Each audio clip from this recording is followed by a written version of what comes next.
حدیث شریف میں ہے جس کا مفہوم یہ ہے کہ فرمایا کہ میں نے جہنم سے بری جگہ کوئی نہیں دیکھی لیکن اس سے بچنے والے سو رہے ہیں، اور میں نے جنت سے زیادہ عمدہ جگہ کوئی نہیں دیکھی لیکن اس کے چاہنے والے سو رہے ہیں۔ اللہ تعالیٰ فرماتے ہیں فمن زحزح عن النار وادخل الجنة فقد فاز وما الحیاۃ الدنیا الا متاع الغرور۔ جو جہنم سے بچا لیا گیا، جنت میں داخل کر دیا گیا، تحقیق کہ وہ کامیاب ہے۔ اللہ نے کامیابی کا معیار کیا بیان کیا ہے کہ جو جہنم سے بچ گیا، جنت میں داخل ہو گیا، وہ کامیاب ہے۔ جنت ایسا مقام اللہ نے بنایا ہے کہ جس کے بارے میں فرمایا کہ نہ کسی آنکھ نے وہ چیز دیکھی ہے، وہ نعمتیں دیکھی ہیں، نہ کسی کان نے سنی ہے، نہ کسی کے دل پہ اس کا وہمہ گزرا ہے کہ اللہ نے اپنے نیک بندوں کے لیے کیا کیا سامان عیش تیار کر رکھا ہے۔ اللہ نے بڑی وضاحت کے ساتھ، تفصیل کے ساتھ قرآن میں اور حدیث میں نبی کریم صلی اللہ علیہ وسلم نے جنت کے جو منظر کشی کی ہے، وہ جان لینے کے بعد انسان اس کو حاصل کرنے کی کوشش نہ کرے تو پھر وہ سو ہی رہا ہے۔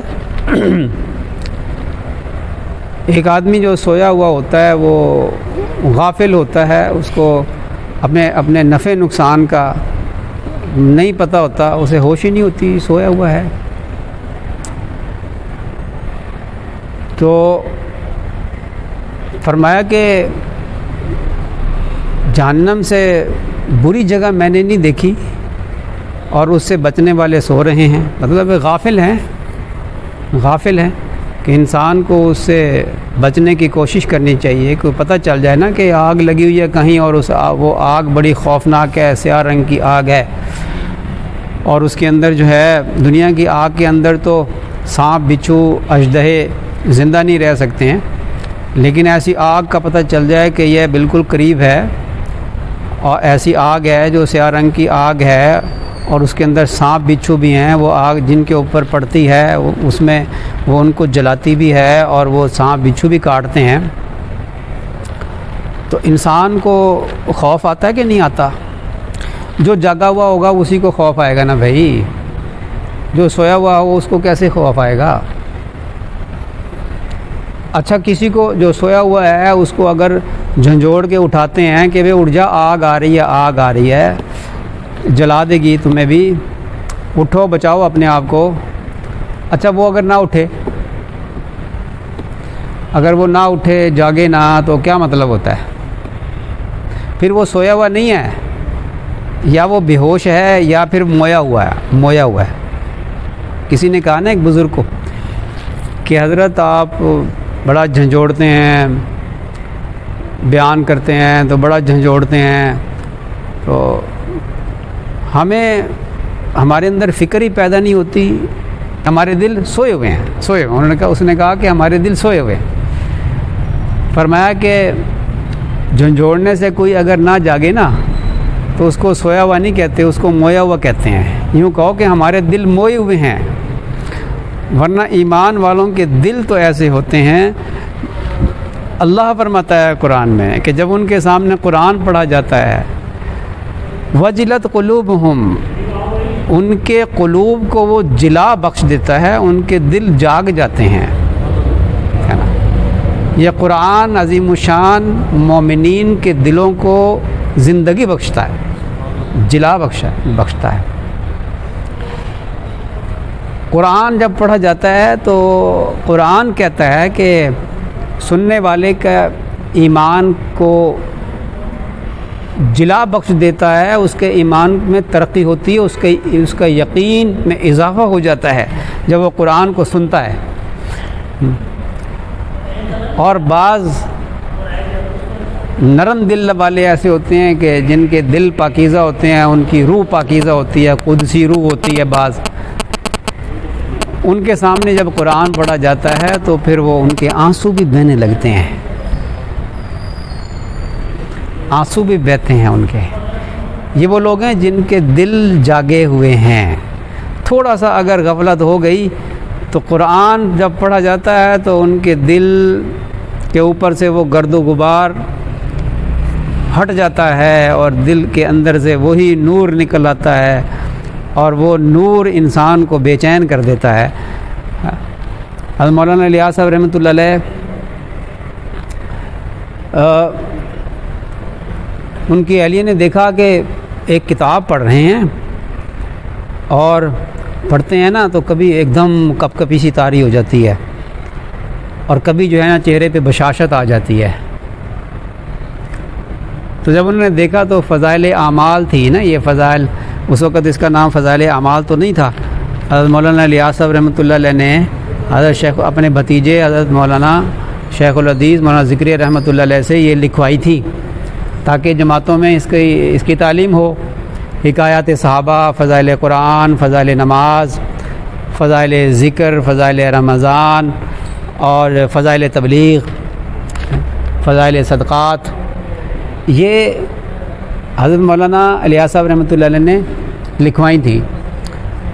یہ پہلے الگ الگ رسالے تھے، پھر ان کو یکجا کر دیا گیا۔ پہلے وہ تاجروں نے اپنی تجارت کی خاطر ان کو یکجا کر کے اس کا نام رکھ دیا تبلیغی نصاب۔ اب تبلیغی نصاب اپنے پاس سے نام رکھ دیا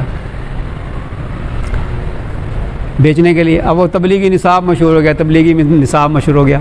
اب تبلیغی نصاب تو کوئی نہیں ہے۔ تو پھر حضرات نے مشورہ کیا، بزرگوں نے، اور اس کا نام رکھا فضائل اعمال۔ تو مولانا الیاس صاحب رحمۃ اللہ علیہ وہ حدیثیں پڑھ رہے تھے جو پہلے بھی پڑھی ہوئی تھی، لیکن جہاں وعید کی حدیث آتی تھی، جہنم کا تذکرہ آتا تو ایک دم کپ کپی طاری ہو جاتی اور دل اور چہرے سے پریشانی کا اظہار ہوتا تھا، اور جب کہیں جنت کا تذکرہ آتا تو چہرہ کھل اٹھتا۔ یہ ہوتا ہے اثر لینا۔ ہمارے لیے کہ ہمارے دل جو ہے نا وہ مردہ ہو چکے ہیں، اثر نہیں لیتے، تو پھر مردہ کو زندہ کرنے کے لیے تو پھر کسی مسیحا کی ضرورت ہوتی ہے بھائی۔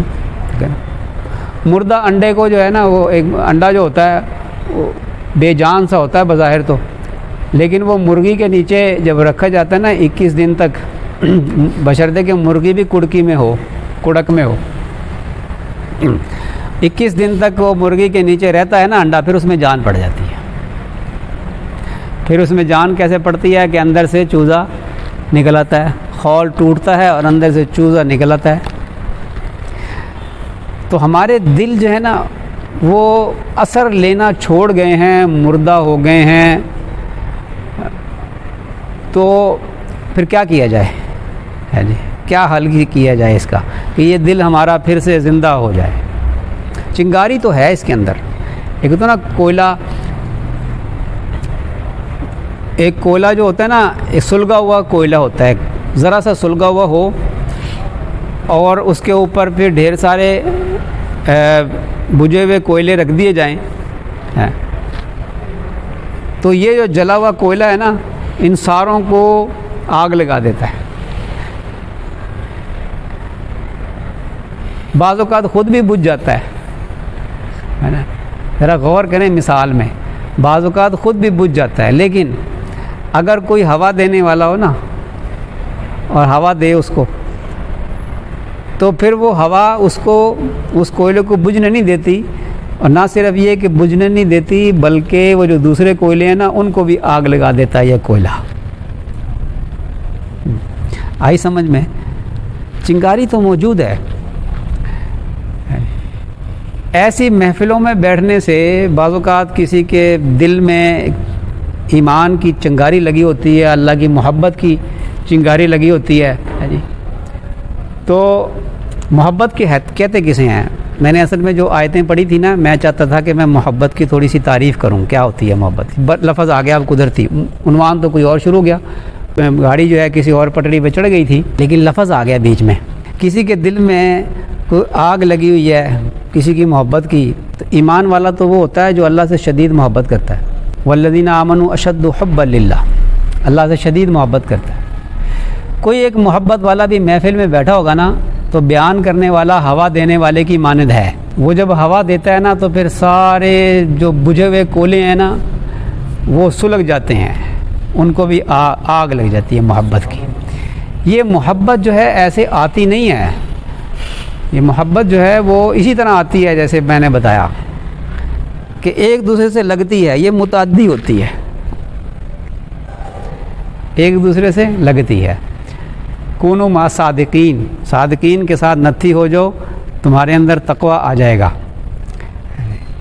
تو تمہارے اندر محبت بھی آئے گی. محبت والوں کے پاس بیٹھو گے محبت آئے گی. کسی کے دل میں محبت کا بیج ہے، ہوتا ہے، ویسے ہر ایک کے دل میں ہوتا ہے. محبت اصل میں حب سے ہے. حب لفظ ہے، اس کو عربی میں بیج کو کہتے ہیں، دانے کو کہتے ہیں، ہے نا. تو وہ دانہ جب کوئی دانہ زمین میں ڈالا جائے نا تو اوپر ہوا چلتی رہے، سورج کی روشنی پڑے، جو کچھ مرضی ہوتا رہے، اس بیج کے اوپر اس کا وہ اثر نہیں لیتا، اس کا بیج جو اندر گیا ہے، لیکن وہ اپنا کام کر رہا ہوتا ہے. بلکہ یہی ہوا، یہی روشنی، یہی کچھ اس کو آگے پھلنے پھولنے کا موقع دیتا ہے. تو محبت جو ہوتی ہے نا، یہ بیج، محبت کا بیج جس کے دل میں ہوتا ہے نا، تو وہ کسی کا اثر نہیں لیتا، کسی اور کا اثر نہیں لیتا، وہ صرف اپنے محبوب کا اثر لیتا ہے. یہ ہے محبت. یہ ہے محبت. محبت ایک اور حب ایک اور چیز کو کہتے ہیں. 4 لکڑیاں ایسے جوڑ کے نا وہ تپائی سی بنا دی جاتی ہے، اس کے اوپر گھڑا رکھتے ہیں. دیکھی ہوگی آپ نے 4 لکڑیاں، وہ تپائی سی جو ہوتی ہے نا اس کو بھی حب کہتے ہیں. اس کے اوپر گھڑا رکھ دیتے ہیں.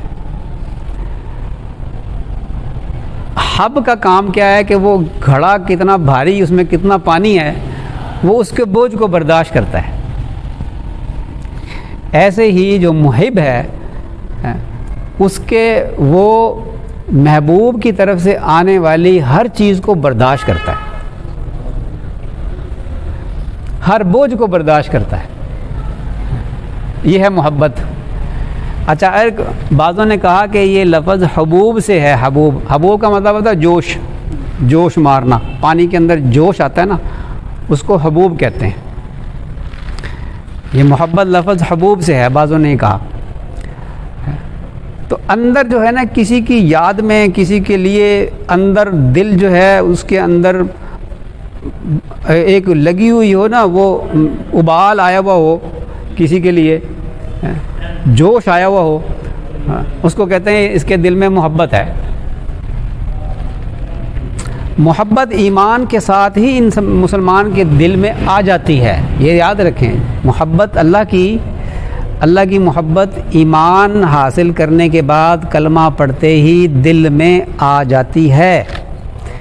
لیکن ہوتا کیا ہے، دنیا کی جو ظلمتیں ہیں، دنیا کے اندر گناہوں کی نحوستیں ہیں، وہ نحوستیں اس کے دل کے اوپر ایک غبار سا بنا دیتی ہیں. تو اندر وہ محبت، وہ بیج جو اندر ڈلا تھا، وہ اس گرد و غبار میں چھپ جاتا ہے. اس گرد و غبار کو جب ہٹایا جاتا ہے تو اندر سے محبت خالص ہو کر نکل آتی ہے. کسی کے دل کا گرد و غبار قرآن پڑھنے سے دور ہو جاتا ہے، کسی کا گرد و غبار اس طرح بیان سننے سے دور ہو جاتا ہے، کسی کا گرد و غبار جو ہے مشائخ کی توجہ ڈالنے سے دور ہو جاتا ہے، کسی کے گرد و غبار قبر حشر کی بات کو یاد کر کے دور ہو جاتا ہے. اندر سے وہ چیز کو نکالنا ہے، اس محبت کو نکھارنا ہے، بس بات یہ ہے، گرد و غبار کو دور کرنا ہے. تو بات کہاں سے شروع ہوئی تھی، کہاں چلی؟ اللہ اکبر کبیرہ. جنت جہنم کی بات چلی تھی کہ جو جہنم سے بچا لیا گیا جنت میں داخل کر دیا گیا، تحقیق کہ وہ کامیاب ہے، اور یہ میں نے عرض کیا تھا حدیث شریف میں ہے جس کا مفہوم ہے کہ میں نے جہنم سے بری جگہ کوئی نہیں دیکھی، لیکن اس سے بچنے والے سو رہے ہیں۔ میں نے جنت سے اعلیٰ جگہ کوئی نہیں دیکھی، اعلیٰ چیز نہیں دیکھی، لیکن اس کے چاہنے والے سو رہے ہیں۔ تو یہ سونے والے غفلت میں پڑے ہوئے ہیں، یہ غفلت دور ہو جائے، بات اصل میں یہاں سے شروع ہوئی تھی، ہے نا جی۔ وہ غفلت دور ہو جائے، پتہ چلے کہ ادھر آگ آ رہی ہے اور وہ آگ سے بچنا ہے، بچنے کے لیے بندہ کوشش کرتا ہے نا۔ پھر بات اور طرف چلی گئی تھی، جب میں نے مثال سنائی تھی کہ اس کو جھنجھوڑا جائے اور وہ نہ اٹھے تو یا وہ بے ہوش ہے یا مویا ہوا ہے، تو اس کو جگانے کے لیے کسی مسیحا کی ضرورت ہے۔ ہاں، اب دل مرے ہوئے ہیں تو ان دلوں کو زندہ کرنے کے لیے کسی مسیحا کی ضرورت ہے۔ اس لیے اب مسیحا تو وہ تو حضرت عیسیٰ علیہ السلام آئیں گے جب آئیں گے، لیکن اس سے پہلے اللہ تعالیٰ شانہ نے اس امت کے مشائخ کو، اس امت کے اولیاء کو اللہ تعالیٰ شانہ نے ایسی نعمت عطا فرمائی ہوتی ہے کہ ان کے پاس بیٹھنے والوں کے دلوں کا مردہ پن جو ہے وہ ختم ہو جاتا ہے، دل جو ہے وہ زندہ ہو جاتے ہیں ان کے پاس بیٹھنے والوں کے۔ اس لیے سب سے زیادہ زور اسلام نے بھی جس پہ دیا وہ یہ دیا کہ صحبت اچھی اختیار کرو، اللہ والوں کی صحبت میں رہو۔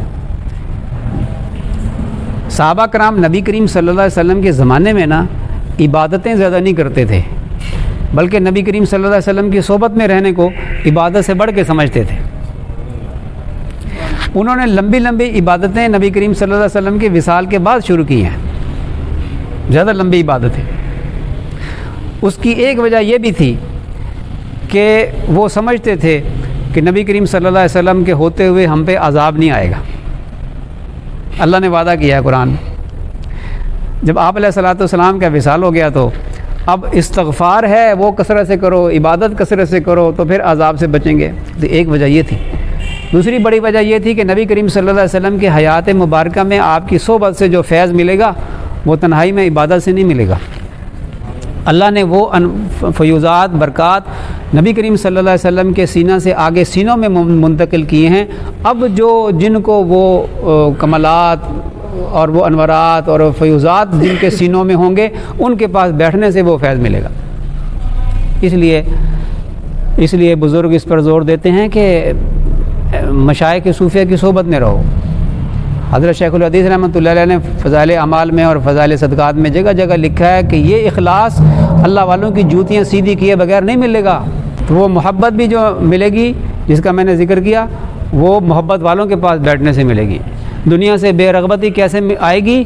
بے رغبت لوگوں کے پاس، زاہد لوگوں کے پاس بیٹھیں گے تو آئے گی۔ جن کے دلوں میں دنیا بھری ہوئی ہے، چاہے وہ ظاہر میں کتنے ہی صوفی نظر آتے ہوں لیکن اندر دنیا کا گند بھرا ہوا ہے، مال و دولت سے محبت ہے، ان کے پاس بیٹھنے سے دنیا سے بے رغبتی پیدا نہیں ہوگی۔ یہ اللہ والوں کی نشانی ہوتی ہے، علامت ہوتی ہے کہ ان کے پاس بیٹھیں تو دنیا سے بے رغبتی پیدا ہو جائے، ان کو دیکھ کر اللہ یاد آ جائے، ان کے پاس بیٹھنے سے سکون ملے، یہ علامت ہوتی ہے۔ اللہ تعالیٰ مجھے بھی سمجھ عطا فرمائے، عمل کی توفیق عطا فرمائے۔ آپ